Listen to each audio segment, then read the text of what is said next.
Alright, hello and welcome back to Professor Layton and Diabolical Box. Last time we did some stuff, I guess. I don't really know what exactly we did. The gate to the museum opened, but the museum itself wasn't open. We visited the cabaret, that was pretty fun.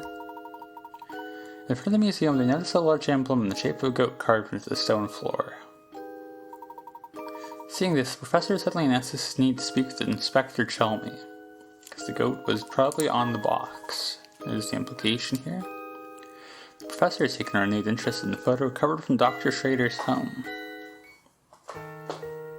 Yeah, we talked to that weird child last time. That's how we ended.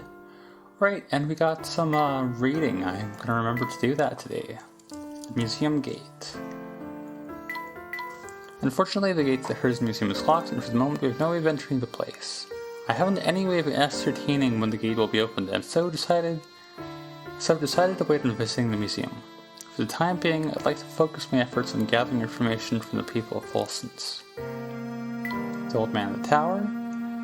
I met a most unusual gentleman named Geoff. How do you know how he spells his name? Like, Jeff can be spelled a lot of... I guess every name. Sometimes you gotta guess. I met a most unusual gentleman named Jeff who keeps himself holed up in a tower above town. He believes a vampire lives in the castle at the edge of town, and that he must keep watch of the area to keep the vampire from attacking the townsfolk. Jeff has even adorned the tower with knickknacks he claims keeps the vampire at bay. I wonder if there's any truth to his story. It's a very funny thing to put out of context. Oh, this old guy says there's vampires everywhere. I wonder if he's onto something. You're supposed to be a professor here. Pristine photographs. There's a number of photos in the town Photoshop that are purported to be quite old, yet each image appears to be in perfect condition, free of the degradation that most photos suffer over time. It's as if the photos were taken only a week before. Perhaps the shop proprietor has a special method for preserving his photos. Returning to the museum. The conversations with the people of Folson's have proved mostly useless in fighting Layton the Elation box. As I feared, the only way to move this investigation forward is to find a way into the Hearst Museum. Fight by the fountain. Luke and I returned to the museum to find the gate unlocked. Inside the gate, we found Mr. Beluga and Sammy in the middle of a rather heated discussion. I imagine they're the ones who opened the gate. I'm still uncertain what they are searching for, but judging from Mr. Beluga's rather impassioned speech, it seems that whatever it is, it's of great importance to him. Right, the goat-shaped symbol. I noticed a large symbol resembling the head of a goat carved into the floor of the museum courtyard. It is the same symbol that adorns the strange diary we picked up, but I feel like I've seen it somewhere else as well. But I'll set aside this question for now. Is there something I need to ask of the inspector? I suppose it's back to the hotel for us.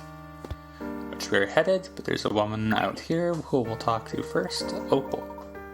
Folson's used to be the home of many families of noble birth, like the Duke that we were reading about. Duke Curzon, right. Then Duke Curzon discovered a vast gold deposit on the outskirts of town, which changed everything. Folson's developed rapidly, but the word of the gold brought in all sorts of unsavory types.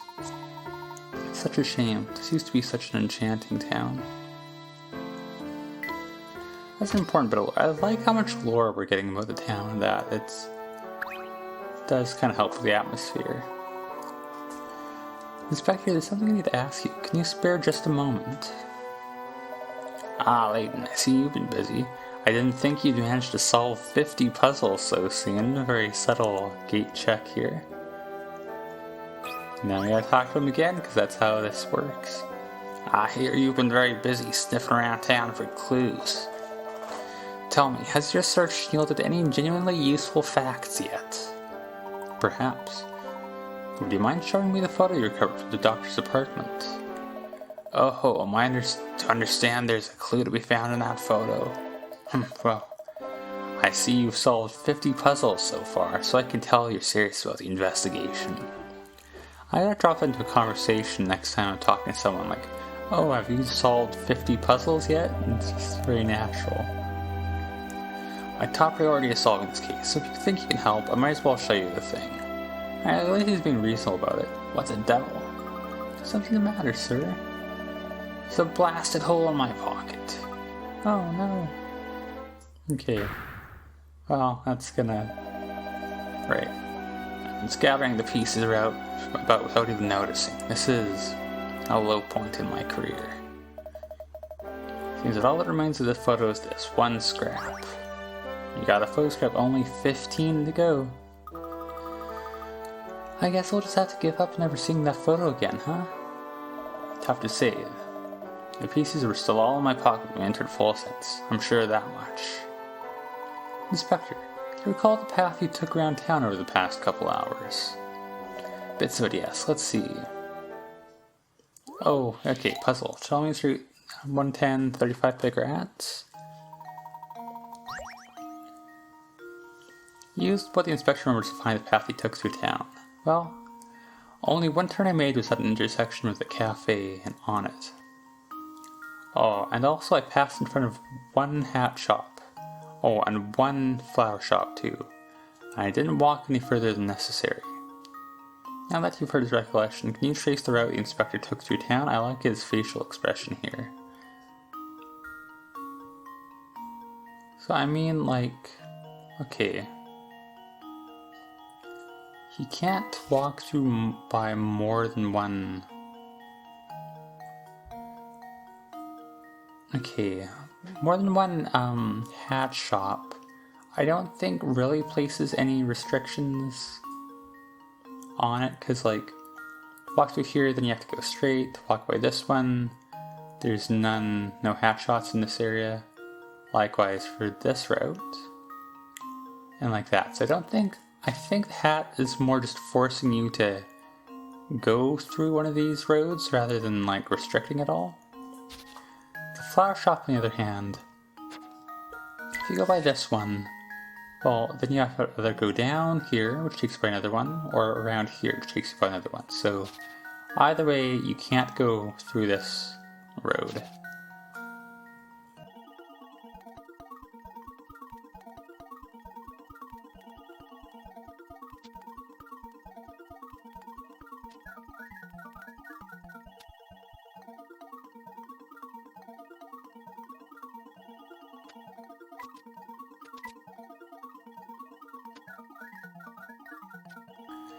Let's maybe work through it this way, like, which hat shop did he pass by?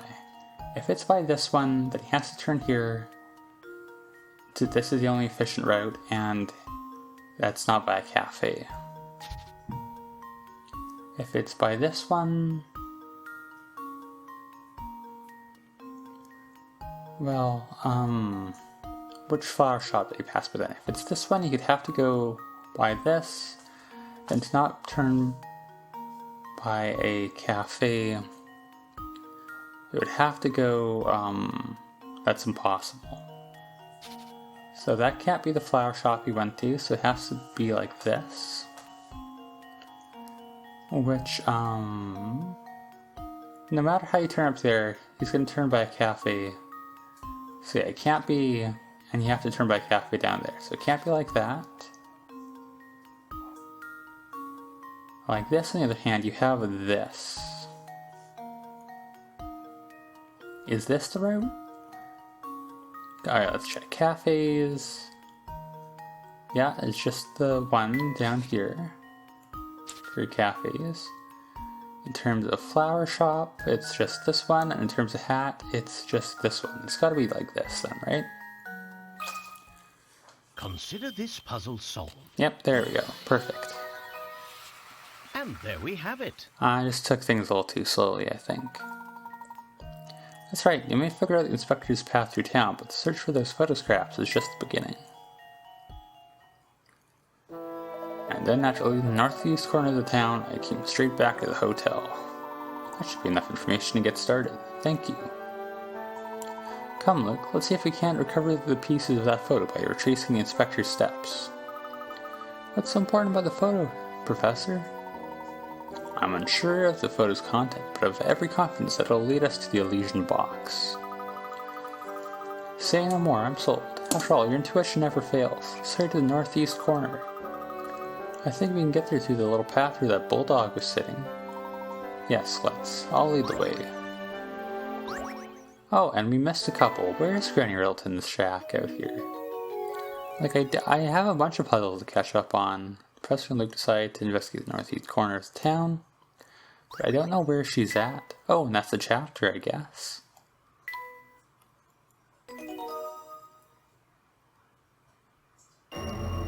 Chapter 5, Shadows on the Street corner.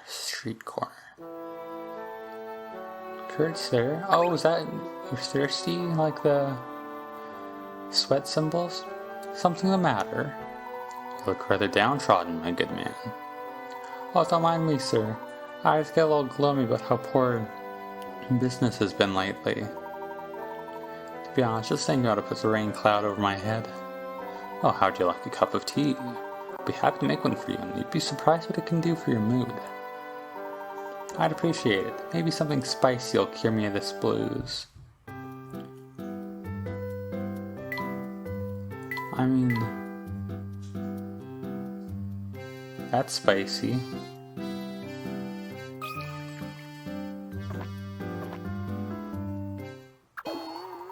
Unfortunately, the tea brewed for Krantz doesn't fit the bill. What's wrong, Seth? Here. Don't worry about me, sir. Time is a one-way street and moves all on its own. I just have to accept that things won't go back to the way they were all those years ago. Jeez, okay. Well, let's... I don't know what to... too spicy... one just mild? Or maybe one refreshing. Or maybe one of each. Nope, okay, not like that. Too spicy, one refreshing. Because he needs to be refreshed. Oh, did that work? Ooh, spicy, my tiny mouth is all tingly now. Yes, there's quite a healthy dose of pepper cherry in there, no doubt about it. Yeah, I like it. Makes me feel very peppy. Next time I'm feeling down, I know what to reach for. Yes, a good cup of cherry boost can be quite nice every once in a while. Alright, I think we did it here. Welcome back, sir. Still busy with your investigation, I see. Though lovely, our town is quite vast. Take care not to tire yourself out.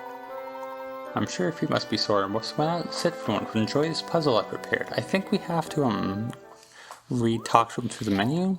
But hey, we found a puzzle. 92 precious metals, 40 pig rats. This looks like a fun one. Lucky you've inherited a 5 square plot of land that's rich with precious metals. Each chunk of copper ore has a value of 1. Each silver chunk has a value of 3, and each gold chunk has a whopping value of 5.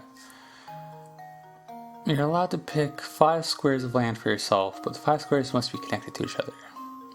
The squares diagonal to one another don't count. Your task is to claim the most valuable 5 square plot possession. Can you do it? Okay, so let's say you include 5, 6, and that is 9. That's, I think, as much as we can get here. I don't see anything better you can do there. Like, by omitting the gold chunk, I don't think you can make up for it.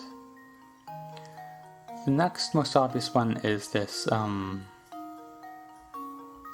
this chunk here, which is also 9. Once again, I don't think nothing else is close enough to be worth it here.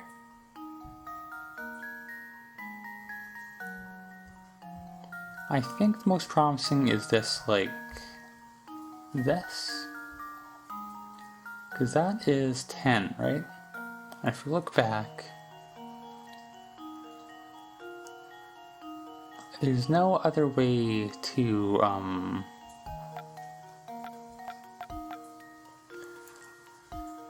like, replace one of these with something better. Because you think about it in terms of replacement, like, to get rid of this, like, doing that, you're giving up a gold and then whatever for just a gold, so there's no way that's going to be worth it. And likewise, to get to that gold, to get to this gold square, you'd have to give up. I don't think you can, actually. So it's gotta be that, right? Like, you can't really... Something like this won't work either, right? Like, this is the only way to get above that. Consider this puzzle solved. There we go, perfect. A true gentleman leaves no That one puzzle didn't take unsolved. me an unfortunate amount of time. Rich. The plot shown is the only one that achieves a value of 10, the highest value possible given the conditions of the puzzle. Well done, sir. You begin to feel wear from running around town. Do stop and rest. Periodic breaks can be quite refreshing for the mind and spirit as well as the body. We got a diary key. And we also...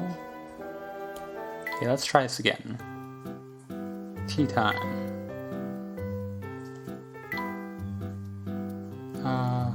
Cherry boost. Serve.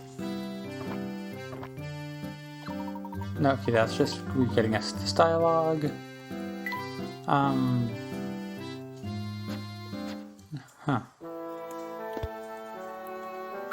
Talk to him again. Okay. Do we have to, like, leave the area and come back, perhaps? Like, if we go up...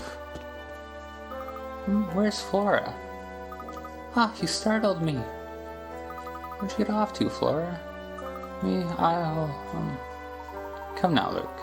No, a gentleman never forces a lady to say more than she wants to. Oh, of course, where are my manners? Sorry, Flora. I gotta give it a second thought. Say, how'd your investigation go? Did you find out anything more about the Elysian box? A bit, but nothing concrete. What we need is more time to comb the area for clues. It could be quite a while, so if you feel tired, go ahead and turn in, my dear. I will. I hope you two find a good solid lead soon. Alright, well, if we come back... Yeah, and he's sweating again. Okay, that's the trick. I know how to put a smile up for our customers, but I'm in no mood to do so. Do I think a cup of tea will return me to my normal cheery self? I do hope so. Yeah, okay, there we go. He's feeling down, he wants something spicy, it's gotta be this. Ah, a smile spreads across Kranz's face. He seems relaxed and cheerful. Oh my, that is delicious. Each sip reveals more flavors. It's like the tea I drank as a child. Back then, Duke Curzon would visit our hotel often, and no one heard ridiculous rumors about vampires. Yes, they were simpler times, but when you look at what gold did to the people here... Well, let's just say I prefer those times in the past to now. Alright, well, and on that note, I'm gonna call it here. I might edit down that one puzzle a bit because of how overboard I went, and so this might be a bit of a shorter one after that, but that's fine. Next time, we're going to read the diary and the journal, and then we're going to look for those photo scraps. I forgot this was a plot point, but it makes sense. I forgot exactly how this game was paced. I thought we were going to have the confrontation scene. Excuse me about that. I thought we were going to have the confrontation scene once we finish at the photo, like right now, but apparently we gotta look around for the photo scrap. So that's going to be something. I'll look forward to that next time, probably. But for now, as always, thank you for watching.